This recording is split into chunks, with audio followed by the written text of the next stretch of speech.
Okay, so now that we have all of our vocabulary highlighted, we are going to read each paragraph and look for the main idea in the paragraph. So looking at paragraph 1, there is no vocabulary we need in the first paragraph. So let's look at what it says in paragraph 1. We have already explained light as a wave. Iron metal is normally gray in color.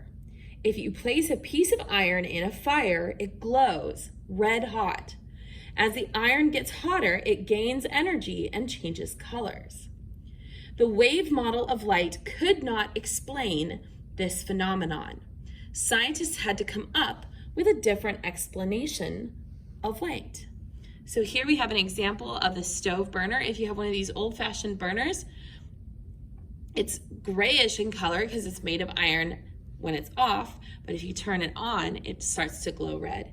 And here's a picture of what is happening. All right? So let's look through this paragraph and let's figure out our main idea. So basically, we have talked about light being a wave, but that does not explain this right here, why things change color. And so scientists needed a different explanation of light other than that of a wave. So we're going to put this in our notes. We're going to use our paragraphs as our headers. So heading number 1 is paragraph 1. And our main idea here is that scientists had to come up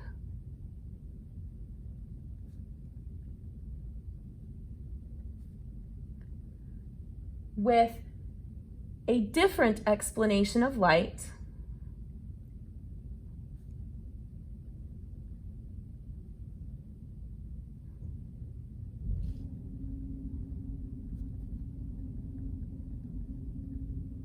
other than as a wave.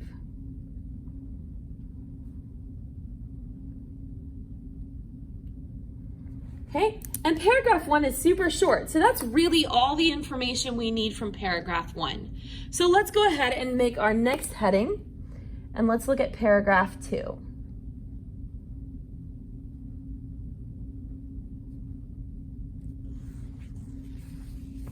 All right, in paragraph 2, we have some vocabulary words. So let's go ahead and start with just the vocabulary words, and then we will look at what else we need to add. So the first word is the photoelectric effect.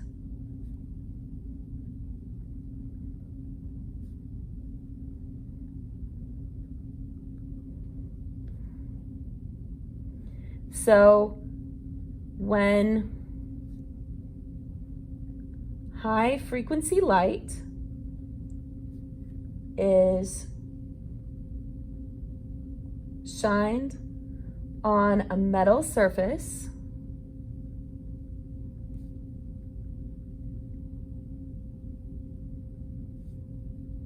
electrons are given off.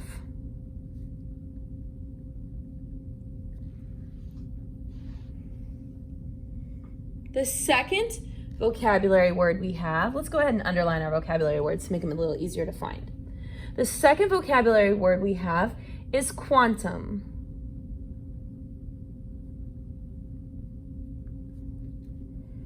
A quantum is the minimum amount of energy lost or gained by an atom.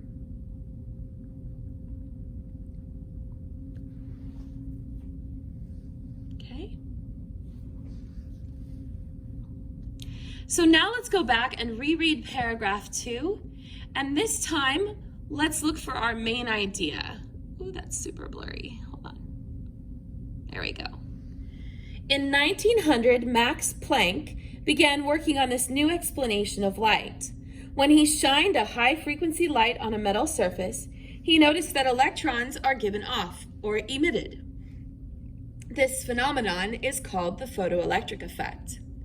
His conclusion was that matter can gain or lose energy in small, specific amounts called quanta. A quantum is the minimum amount of energy lost or gained by an atom. Think of it as a packet of energy. He then proposed that the energy of a quantum is directly related to the frequency with the following equation. Ooh, and we have a really important equation. So let's get our main idea, and then we're going to write down that really important equation. So for paragraph 2, our main idea is that Planck, that was the scientist's name, determines that quanta, which are packets of energy,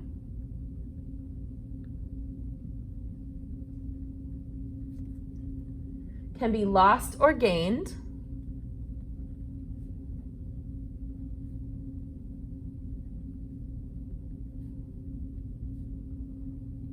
by an atom.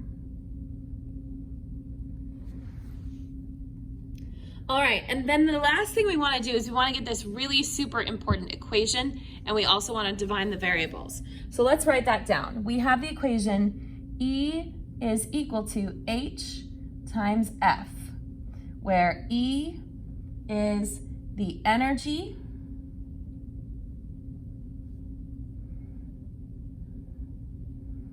of a photon in joules. H is Planck's constant,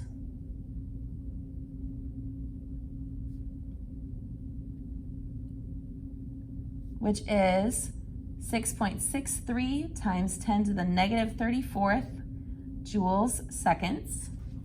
And then F is the frequency in hertz, which, if you remember from last unit, hertz is Hz, or it is waves per second. And the last thing it says here is that, in other words, the energy of radiation increases as the frequency increases. So directly related, meaning that as one goes up, the other goes up. So let's make sure we put that direct relationship in. This is a direct relationship. Remember that as one goes up, the other goes up.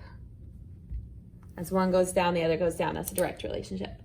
All right, let's move on to paragraph 3.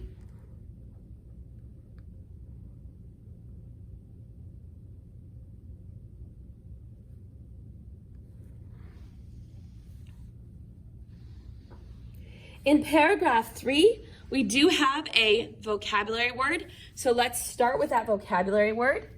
Our vocabulary word here is photon, which sounds like something straight out of Star Trek or Star Wars, but it's a real thing. This is a particle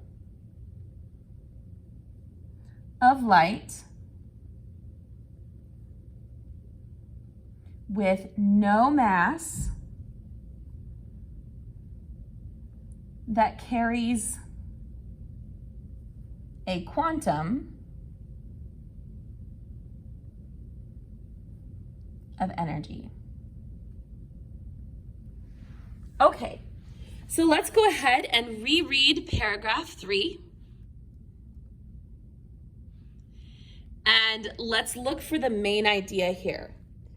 In 1905, Albert Einstein proposed the idea that light behaves as both a wave and a particle. In other words, a beam of light has many wave-like properties, but can also be thought of as a stream of tiny particles or bundles of light energy called photons. A photon is a particle of light with no mass that carries a quantum of energy.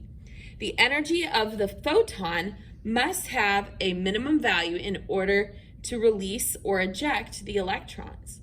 The energy of a particular photon depends on the frequency of the radiation. If the frequency is high, then the energy is also high. So our main idea for paragraph 3, light behaves as both a wave and a particle.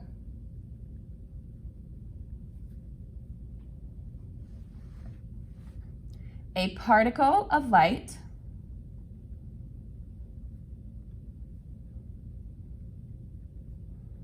is called a photon, and its energy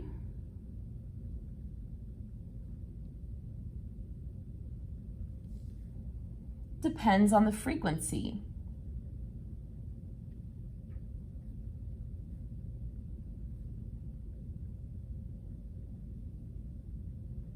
of the radiation.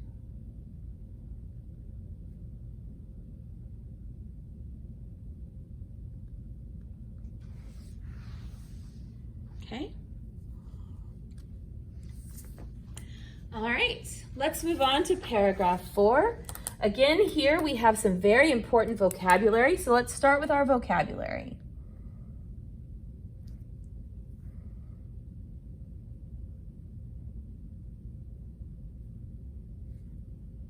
The first word we have is ground state. The ground state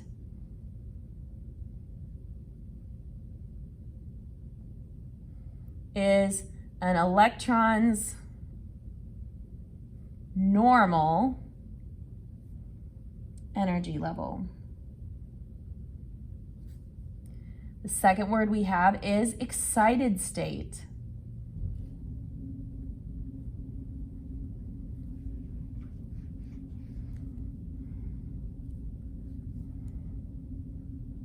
Electrons in a higher energy level than normal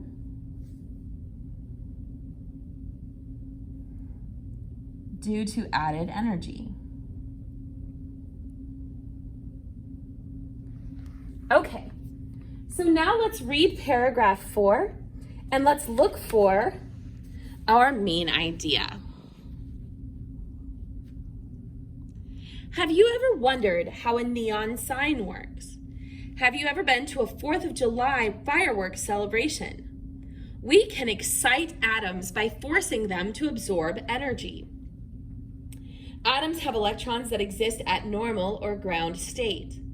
Electrons are happiest and the most stable closest to the nucleus. After these atoms gain extra energy, the electrons are said to be in the excited state. For example, they will actually jump from energy level 2 to energy level 4 further away from the nucleus. Whoa. So they have to stay in their energy level, but they can jump from one energy level to another if we add energy to it. So let's come up with our main idea. The main idea here is that electrons exist at a ground state.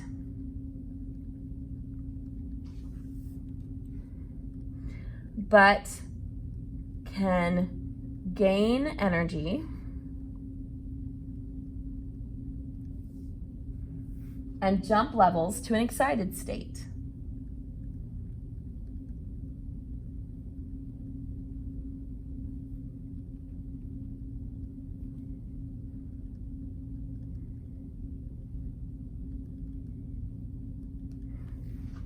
All right, so that's all for paragraph 4. Let's do paragraph 5.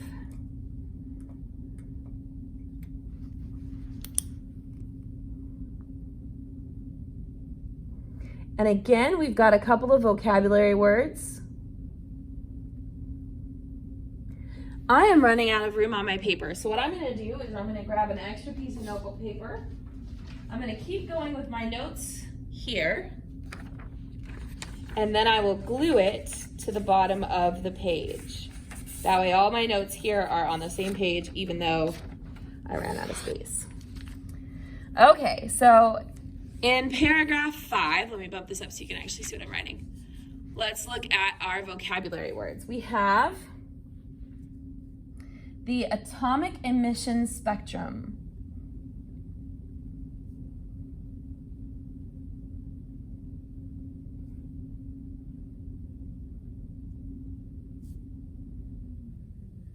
The atomic emission spectrum is the set of frequencies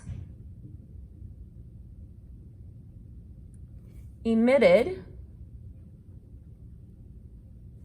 by atoms of an element.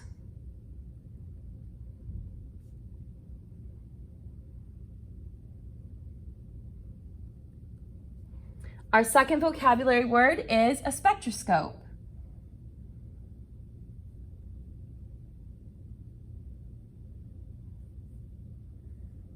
A spectroscope is a device used to see each element's unique fingerprint.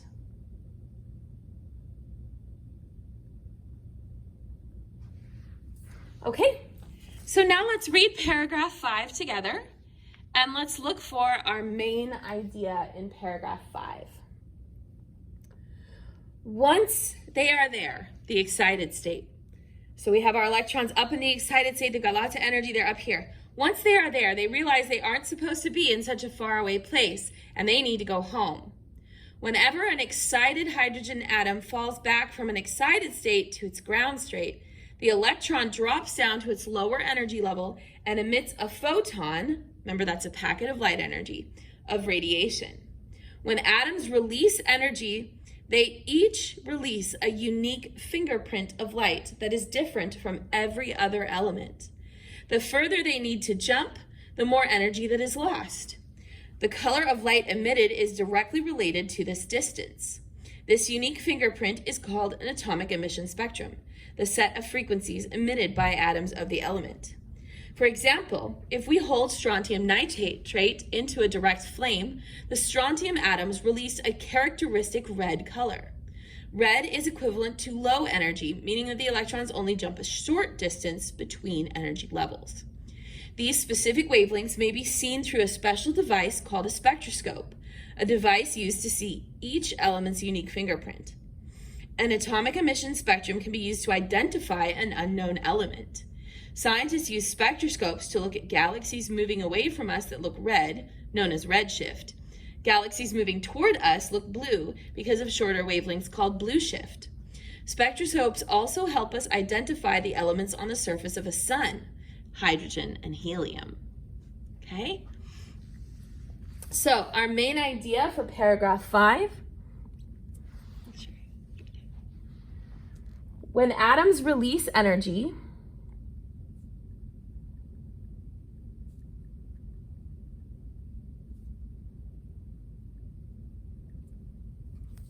they release a unique fingerprint.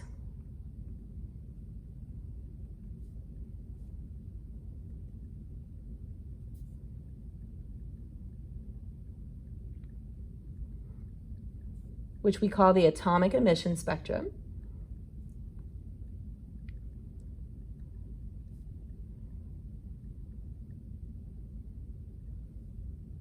That can be seen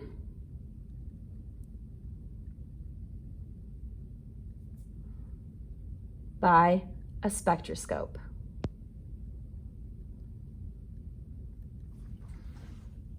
Okay, so this is a very complete set of notes. What I want you guys to do is to use these notes to do the quiz. If you do not make a perfect 100 on the quiz, go back to that reading passage, figure out what it is we missed in the reading passage that we want to add to our notes, add it maybe in the margins or at the bottom, and then go back and try the quiz again. I've left the quiz open so you can take it as many times as you want.